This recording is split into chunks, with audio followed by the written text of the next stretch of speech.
Hi, it's Dan from Brand, and one of the questions that keep coming up is how much should you spend on branding?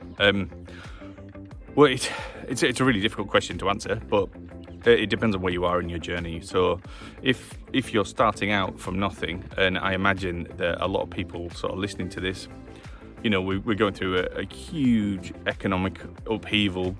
We've got people that are currently furloughed who are probably not going to be going back to a job. And I know that's a very depressing thing to talk about, but it's usually those kind of people who are going to come out of this kind of thing quite well by sort of really focusing on what they're great at doing and then turning that into a business. So becoming self-employed, starting their own little business up. And if you're in that kind of situation, the answer to how much you should be spending on branding is as little as possible, you know, literally zero if you can. There are so many great tools online now that can help you get up and running with both branding and get a website up and running. The last thing you want to be doing is spending what's left of your furlough money getting your branding done.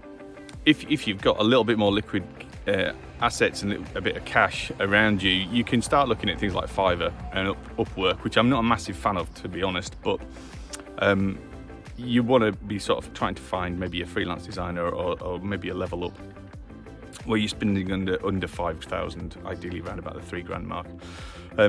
Because the way you can look professional, I mean, by getting your branding done, obviously you're going to look more professional. But one thing that I find people do is they tend to run into doing all the expensive things first without actually trialing whether their business is viable. So if you can, try and get away without getting your branding done to start with. And once you've got something up and running that you know you can get custom from and get a good revenue stream going from, then only then would you start to consider it. If you need to get a website up and running as part of the business, look at things like Squarespace or WordPress, where you can probably get something done for free in a little bit of elbow grease.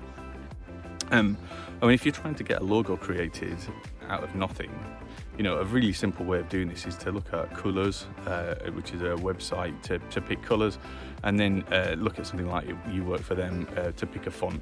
And that's all you need to start with. Just be consistent in its application. Try and get it done as quickly and cheaply as possible, and get it up and running. If you need any guidance, have a look at our scorecard, which is the Brand scorecard, which we'll put a link on below. And this will give you some pointers as to which areas you need to focus in on your branding. Just think easy, think small, and get things running quickly. Just literally get shit done as quickly as you can. You need to get things moving, and you need to get your first sales in, and that's your key thing that you need to get is important.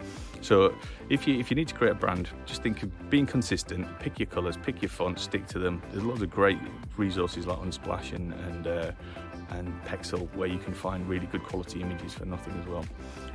So think smart when you think about branding. There's no need to spend a lot of money, and you can get up and running quite quickly.